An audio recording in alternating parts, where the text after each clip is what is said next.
Bismillahirrahmanirrahim. Assalamu alaikum. I hope you all are fine and staying safe and happy. I am your history teacher, Ms. Farheen, and I welcome you all to your history class. My dear students, as you know that we are on unit number 3 of your History 8 books. Pause the video and quickly open your books.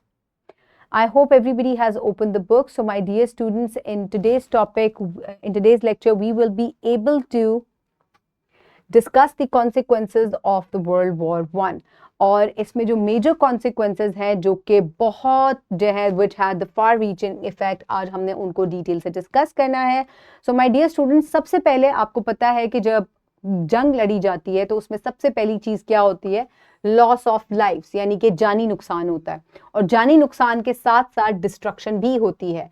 जो आपको screen पे image आ रहा है ये बाखूबी इस बात की गवाही दे रहा है कि क्योंकि ये वर्ल्ड वॉर 1 का ही इमेज है. आप देख सकते हैं कि it's a black and white image और आपको पूरे की पूरी स्ट्रीट डिस्ट्रॉय हुई भी नजर आ रही है. और ऑब्वियसली कभी यहाँ लोग भी रहते होंगे विच गॉट होमलेस, या उनको जानी माली दोनों किस्म का नुकसान हुआ. So the World War I caused immense human suffering and loss. Millions of soldiers, civilians lost their lives and many more were wounded and displaced also, यानी कि घरों से बेघर भी हो गए. और even entire cities and towns were destroyed during the war, and this left behind a trail of devastation. So इसकी वजह से इतनी ज़्यादा लोगों के अंदर जो है वो इमोशनल और इसके अलावा आप कह सकते हैं कि बहुत डेविस्टेटिंग और फार रीचिंग इफेक्ट्स तो हैं वो इस वॉर के हुए. उसके बाद आ जाती है, अगर हम अगला कॉन्सिक्वेंस पढ़ें इसका, तो वो क्या है? एक ट्रीटी साइन की गई थी एज अ रिजल्ट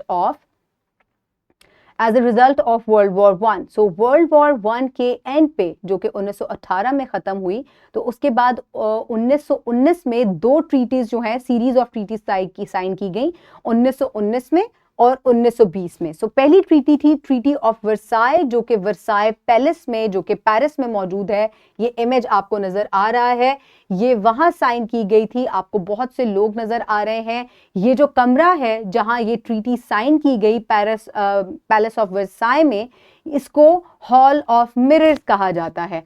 वहां ये ट्रीटी साइन की गई और it imposed harsh penalties on the losing side, यानी कि ऑस्ट्रिया पे, स्पेसिफिकली जर्मनी के ऊपर इन्होंने बहुत हार्श किस्म की पेनल्टीज लगाई, जिसमें इनको बहुत सी हार्डशिप्स का फ्यूचर में सामना करना पड़ा और इससे बहुत फार रीचिंग जो है इफेक्ट्स जो है वो सामने आए. और इनको रेपरेशन भी पे करनी थी. इनको इसके अलावा इनकी टेरिटरीज के ऊपर भी जो है वो डिवाइड कर ली गई. जो विनर्स हैं Italy, France, Britain, Great Britain and Russia, they divided the territories of Germans and Austrians. So इस वजह से, इस ट्रीटी की वजह से इनको बहुत ज़्यादा इकोनॉमिक लॉस भी हुआ और इनको बाद में जुर्माना भी बहुत ज़्यादा जो है वो पे करना था. So then comes the Treaty of Sevres, जो कि 1920 में यानी कि 1920 में साइन की गई, and it led to the dissolution of the Ottoman Empire and reshaping the Middle East. So Ottoman empire की डिक्लाइन के बाद पूरे मैप्स जो हैं ये रीड्रॉ हुए. ना सिर्फ मिडिल ईस्ट का मैप रीड्रॉ हुआ बल्कि यूरोपियन मैप्स भी रीड्रॉ हुए, क्योंकि जर्मनी और ऑस्ट्रिया के बहुत से इलाके जो हैं, इवन ऑस्ट्रिया हंगरी जो है, इट गॉट डिसइंटीग्रेटेड. मैं भी आपको आगे चल के मैप में दिखाती हूँ.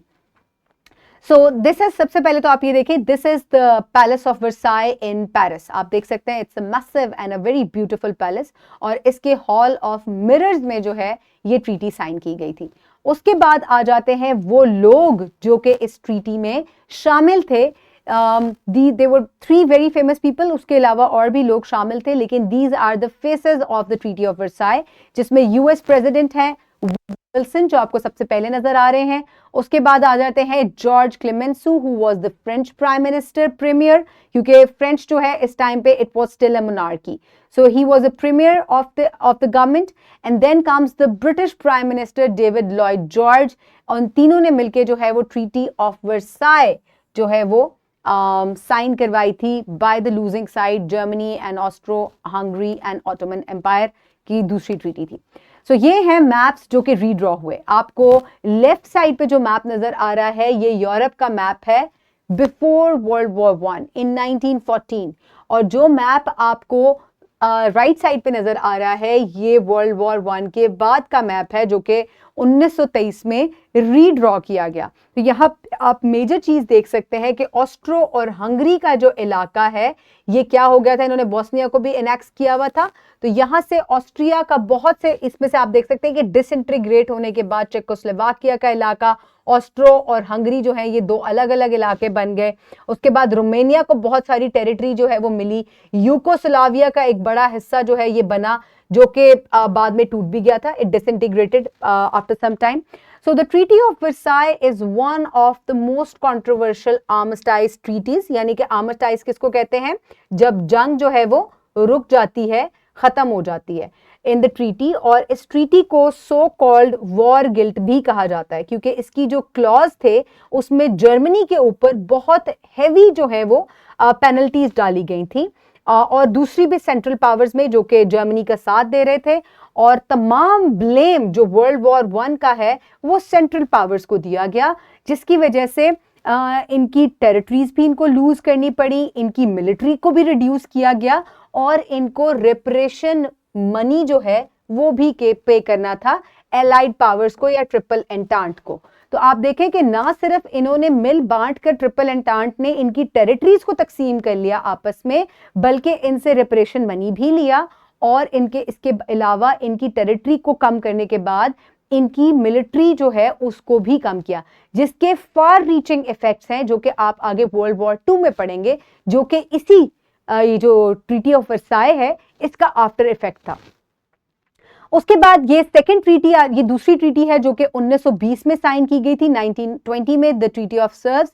Great Britain and France had already decided what would happen to the area generally referred to as the Middle East. Britain took effective possession and control of the Palestine, while France took over Syria, Lebanon, and some land in southern Anatolia also.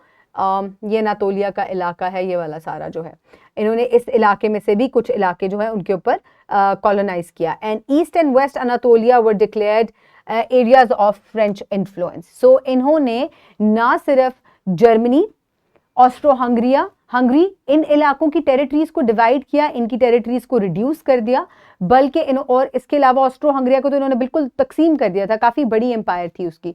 इसके अलावा इन्होंने जो Ottoman empire है उसको भी disintegrate करके उसको जो है वो छोटे छोटे टुकड़ों में एक तरीके से बांट दिया और काफ़ी सारी टेरिटरीज को जो है वो खुद इन्फ्लुएंस किया। उसके बाद नेक्स्ट चीज़ आ जाती है redrawing the maps. So obviously जब इतने चेंजेस होंगे तो पूरा जो मैप्स हैं वो रीड्रॉ हुए, यूरोप का मैप रीड्रॉ हुआ, मिडिल ईस्ट का मैप जो है वो रीड्रॉ हुआ, ऑटोमन एम्पायर जो है इट कोलैप्स्ड और बहुत सी नई नेशंस जो है वो मिडिल ईस्ट में बनी, जिसकी वजह से जो है वो मैप्स को टोटली रीड्रॉ करना पड़ा। उसके बाद सेकंड आ जाता है जी इकोनॉमिक इम्पैक्ट। ऑब्वियसली ये चीज़ तो सबको पता है कि इकोनॉमिक इम्पैक्ट सबसे ज़्यादा होता है जब आप किसी भी जंग पे जाते हैं। ये बात मैं पहले भी डिस्कस कर चुकी हूँ कि आपके पैसे बहुत ज़्यादा लगते हैं, तो इसकी वजह से आप इकोनॉमिकली जो है वो बहुत पीछे चले जाते हैं। सो यहाँ आप देख सकते हैं कि world war one had a profound economic impact causing recession, war deaths and reparation. So ना सिर्फ लूजिंग साइड जो है एक तरह से उनके ऊपर हैवी उनको लॉस हुआ, बल्कि जो विनिंग साइड थी ट्रिपल एंटांट जो है उनके ऊपर, या जो ट्रिपल अलायंस था उनके जो आपस में उनको भी जो है वो काफ़ी ज़्यादा इकोनॉमिक लॉस हुआ। And it also disrupted the trade and caused economic instability in the years following the war. उसके बाद पॉलिटिकल शिफ्ट्स आ जाते हैं। तो war led to significant political changes including the fall of monarchies. तो यहाँ आप देख सकते हैं कि रशियन रेवोल्यूशन जो है उससे मोनार्की खत्म हो गई रशिया में। इसके अलावा ऑटोमन एम्पायर जो है उधर जो है वो डिसइंटीग्रेट हो गई और इतनी पुरानी जो एक एम्पायर थी वो ख़त्म होकर छोटी छोटी जो है वो रीजन्स में डिवाइड हो गई। और रशिया जो है as a result of its revolution in 1917, world war one ख़त्म होने से पहले यहाँ रेवोल्यूशन शुरू हो गई थी, तो यहाँ पे कम्युनिज्म जो है, कम्युनिस्ट गवर्नमेंट जो है उसका आगाज़ हुआ। तो बहुत से पॉलिटिकल शिफ्ट्स भी देखने को मिले। So my dear students, these were a chain of consequences of World War One. और अभी ये consequences खत्म नहीं हुए, ये consequences World War Two की शक्ल इख्तियार करेंगे, जिनको इंशाल्लाह हम next lecture में discuss करेंगे। For now, for practice, you can download this worksheet from the description box below this video, or you can get it in print form by your teacher. Pause the video and quickly finish the worksheet. I hope everybody has finished the worksheet. For your homework, you will complete skill 3.5 and 3.6, and you will also complete home activity. And my dear students, I hope you have enjoyed today's lecture, जिसमें हमने detail से जो है वो discuss किया कि किस तरीके से जो है वो वर्ल्ड वॉर 1 की जो है बहुत से कंट्रीज जो हैं उनको जो है इसके आफ्टर इफेक्ट्स जो हैं उनका सामना करना पड़ा. I hope you have enjoyed. Stay safe. Thank you so much and अल्लाह हाफिज़.